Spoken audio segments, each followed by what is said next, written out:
Death Love.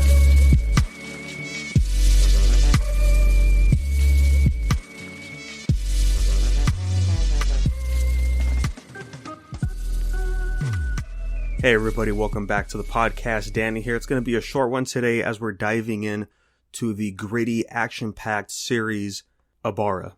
So Abara is, of course, written and drawn by our boy Tsutomu Nihei. Mentioned his work numerous times here. I'm a big fan of this mangaka. So let's dive in, man. This started out in May of 2005, ended in March of 2006. This was a monthly series over in Ultra Jump, and this was also being published around the same time as Manga. This was roughly in the middle of that run. And that's interesting, man, because Tsutomu Nihei, as we've gone through his work, through various points of his career, we see the shift in the art change. Manga specifically was this dark, saturated, stylistic piece he was doing. Very minimalist with it, a lot of black. I wouldn't say it's cleaner than his work before. Like in Abara here, for example, the art is super gritty. And with Manga, it's very sleek, I guess you could say. Think of it as posterization, if you will, and how that really affects the levels in a image. Similar to that, right? And so we have that art style going on in his serialized work, and then here he comes with it says 13 chapters, which is what it is in both volumes that you can collect, as well as the deluxe edition of this manga, but it's really 11 chapters of Abara here, and it goes back to his Blam days with the super gritty, rough sketch-like art style that he is really known for. Though his art style may change, certain structures of his characters stay, like the faces, eventually they improve over time. And here in Abara, he kind of backtracks, it feels like, to go back to this era of his artwork. And I find that fascinating because the extra 2 chapters in here is actually a short story called Digimortal. And I think this was to maybe help promote Manga. I'm not entirely sure. But these 2 chapters go back right into the Manga art, and as well as the designs and all of that. It's similar to Manga and Blam. So it's interesting. And we are talking about Tsutomu Nihei. And there is always talk of, are these series he's drawing connected? Toha Heavy Industries is always showing up in his works, as well as the environments are so similar, giant structures that just seem to go on forever, as well as a bunch of pipe stuff. And then he has the standard of the main characters, one being a rough-looking black-haired man, and then a slender-looking pale woman with whiter blondish hair that is the key to a lot of things, or helps push the main hero into moving forward into the story. But in here in Abara, it's kind of there. Our main character is design-wise, attitude, all that good stuff. But then I guess you could say main heroine, is sort of, she shows up way later into this series, doesn't really interact a whole lot with our main character.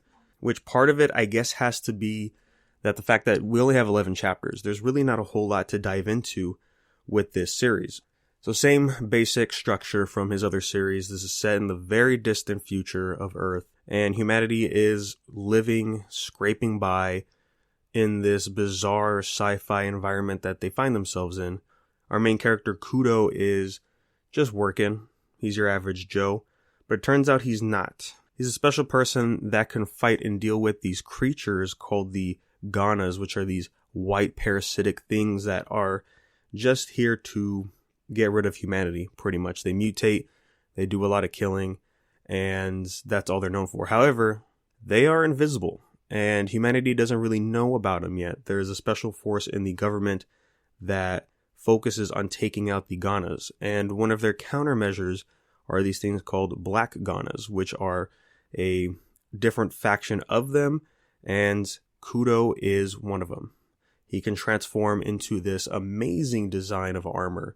That's the one thing you can really take away from Tsutomu Nihei, and this series in general, is the designs. It is so high quality. This really shows what Nihei is capable of. And going along with this gritty art style and how grotesque he can go with certain panels, it all just fits so nice. If I had to recommend any work from Tsutomu Nihei, I would say, I would probably say dive into this first, just because it's very short. There's really not a whole lot going on, but everything in here defines how Nihei does his manga. It's very heavy on the visual storytelling. It makes you want to sit there and really analyze every panel on the page, so that way you have a clear understanding of what's going on. There's a lot of work on each panel, and it's very clear, but can also be a mess, so that's where the balance is on how much time you really want to focus on each page. It is only 11 chapters for the main story, but let me tell you, I had to go back because I really wanted to understand what was going on. Yeah, there's really not a lot of dialogue, and the only time it really pops up is in the back half of these chapters, and it's with our supporting cast coming in trying to understand what's going on. They're sort of the middlemen, if you will, in this series, to making sure no one is truly getting lost, because it's not what you would expect with a manga. In most mangas, there is a clear lining of what's going on. There is the even balance of dialogue and artwork and action, and it all flows nicely. So that way, nothing is overbearing. But with Nihei, he's like, no, visually, I'm telling you this story of exactly what's going on. And with a short, sweet series like this, I would have nothing more. And having the dialogue in the back half really makes sense, because that's when the pacing really kicks up as we get towards the finale here. And it's like, okay, let's just cross our T's, dot our I's, make sure everyone knows exactly where the story is leading. And that's really pretty much it. And there's not a whole lot to say here. It's just Nihei doing what he does best. The whole time I was reading it, the first thing I thought of was, wait, did I just jump into a spinoff or a sequel to something? Like, let me backtrack into his work. What am I missing? Is this part 2 of something? Because it starts right off the jump. And I kind of like that. Sometimes when you get into a series, it's like, no, let's just dive right into the middle of this story, and then we could deal with the flashback stuff later when it's appropriate. So yeah, guys, if you really want that brutal, gory, intense action with these grotesque looking monsters and sick ass looking designs with this armor, this is definitely up your alley. And just again, if this is your first time diving into Nihei's work, just really absorb what's happening, and then take that with you when you read something else like Blam. Pretty much all the things that he really likes to do that I'm a big fan of is in here. And that's what really kept me interested, as well as understanding, well, what are we trying to tell here in a limited number of chapters here? This is very, very small. And again, it's interesting that this was coming out in between chapters for Biomega. I don't know if there's any hiatuses or not for Biomega, but I imagine if there were, this is probably what he wanted to do.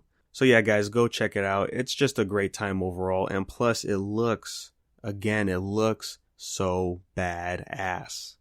But again, this is coming from a fan of Tsutomu Nihei and understands how he does his work. So have you checked this out? Are you blind on how he does things? Would love to hear your thoughts. You could send those to unversepodcast@gmail.com, as well as any other questions or comments. We'll be sure to bring those up on the next episode, as always.